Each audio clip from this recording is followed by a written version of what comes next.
learning is growth. I guess I can say I've been using a quote by John Wooden my entire life. I heard it once and it stuck with me forever. And he said, it's what you learn after you know it all that counts. And I'm just such a big believer when it comes to learning that way. So to me, learning is growth. If you're willing to learn, if you're willing to explore new things, no matter how much you think you know something, there's always opportunity to either hear it from a different perspective, listen to new theories or new white papers or new thought leadership around it. And as a result of that, you grow. You become a better person. You have different, deeper insight. You have different perspectives that you could bring to the table. And as a result, when you're addressing a situation or someone comes to you with an issue, you're not just a one-dimensional approach to handling each of those challenges. You truly can come at it from a couple of different or many different angles.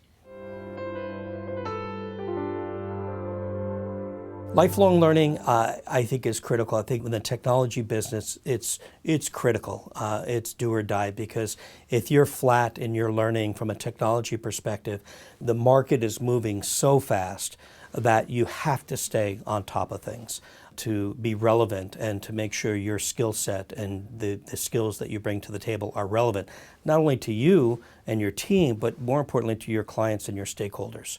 So to me, lifelong learning is that always that curiosity, that ability to ask questions, that ability to kind of look at things a little differently, be able to look for opportunities and to offer up some ideas and solutions. I think one of the things that we're doing a lot these days is focusing more on strengths and looking at kind of the traditional skill gap tool or 360 where there's development areas and you tend to focus on those development areas. We're kind of tilting the perspective around strengths and understanding what people bring to the table and how those strengths can kind of pull up maybe some of those opportunity areas. So what can you couple together around a strength or two or three that you can then leverage that strength to then go after another area that you need to improve, whatever that might be. So that is different. I think the other piece, and I think it's just a different way of looking at something that's traditional, is our unlocking potential process.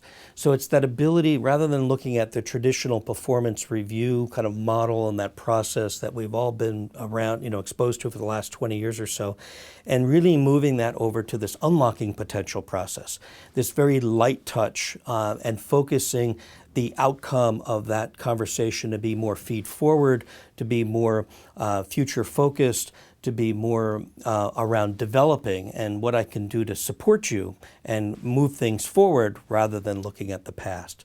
So I guess if I had to summarize it, it's looking at what was traditional and looking at it in a way that's forward thinking.